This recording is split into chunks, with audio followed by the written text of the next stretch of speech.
Acclaimed singer-songwriter Josh Ritter just released his newest album, I Believe in You, My Honeydew, which sees the Idaho-native returning to familiar subject matter with a darker, more urgent edge. I'm Brent Funkhauser from Red Moon Media. Let's get into what makes this album tick. Josh Ritter is an artist who I'll always check out when he releases something new, even though I myself am sometimes a bit inconsistent as to whether I like it or not. I never really fell in love with his album Spectral Lines, and his follow-up to it, Heaven or Someplace Is Nice, was great, but it was a little bit too relaxed and low-key for it to be one that drew me back for repeated listens. Though I am happy he finally recorded Only a River for that album.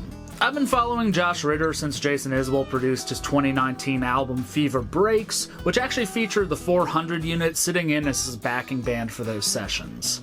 I found myself drawn to the songwriting on songs like Old Black Magic and I Still Love You Now and Then, and soon I found myself exploring his back catalog of songs. And it's a big one. He is a prolific songwriter if there ever was one. Many would consider his 2015 album, Sermon on the Rocks, to be his seminal work, and I would not disagree with that at all because that is one of my favorite albums of all time. His exploration into faith and spirituality on Sermon is earnest in its seeking, but also very discerning. Inspired partially by going through a divorce, I think the album speaks to the experience of people who maybe grew up in a religious household, but as they got older felt somewhat disaffected by religion, and perhaps deep down still longed to find it. It makes a lot of sense to me that Ritter has cited Flannery O'Connor as one of his favorite authors, one of mine as well, because a lot of the ideas about faith that come through in his writing are very similar to ones that she wrote in her lifetime as well. Kind of that Christ-haunted quality, as O'Connor might put it. Ritter also has an interesting way of being able to take a small moment or something slightly absurd, and then to blow it up into something big and profound, like he does on one of his most iconic songs, The Curse. On I Believe in You, My Honeydew, we see Ritter returning to some of the same themes he explored in Sermon on the Rocks, but maybe with just a bit more worldly experience under his belt. After all, it has been about 10 years since that album came out, and a lot has changed. Now, I can't say for certain how the past decade has affected Ritter's perspective, but what I can see here on this album is that on songs like Kudzu Vines and the title track Honeydew, there is a growing sense of dread, desperation, and suffocation in these lyrics. As he says, dark days lead to dark nights, lead to dark years, no light.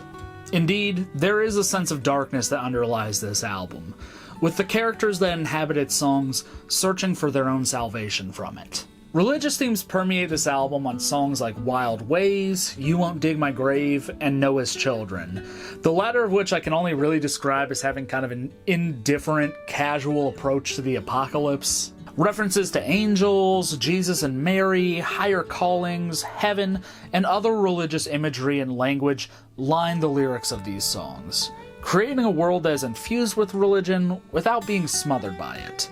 It's just a fact of life for the characters that inhabit Ritter's world. Now, I think the show-stealing song for this album has gotta be Truth is a Dimension, Both Invisible and Blinding. A character sketch of an amateur astronomer mapping the stars while reflecting on his lost love Tanya. Filled with a vision about the nature of truth itself, the narrator rushes to outline his findings and release them to the world. However, even after having this grand revelation that the narrator seems to believe will change the world, it all falls apart for him. In verses that butt up with one another, the narrator declares, "You can give me the awards now, you can knight me or whatever," and follows that shortly after with, "Go ahead and laugh at me," and all of my conclusions. Pointing to how any attention he might get from his theory means nothing compared to the attention he longs for from Tanya, the only real truth in his life. The song alternates between cheeky, folksy lines, awkward rhymes, and expansive declarations in a way that few songwriters can really pull off. Only John Prine really comes to mind for me. It's beautiful and strange and heartfelt, and it's definitely a standout song for me, not only from this album, but just for 2025 in general.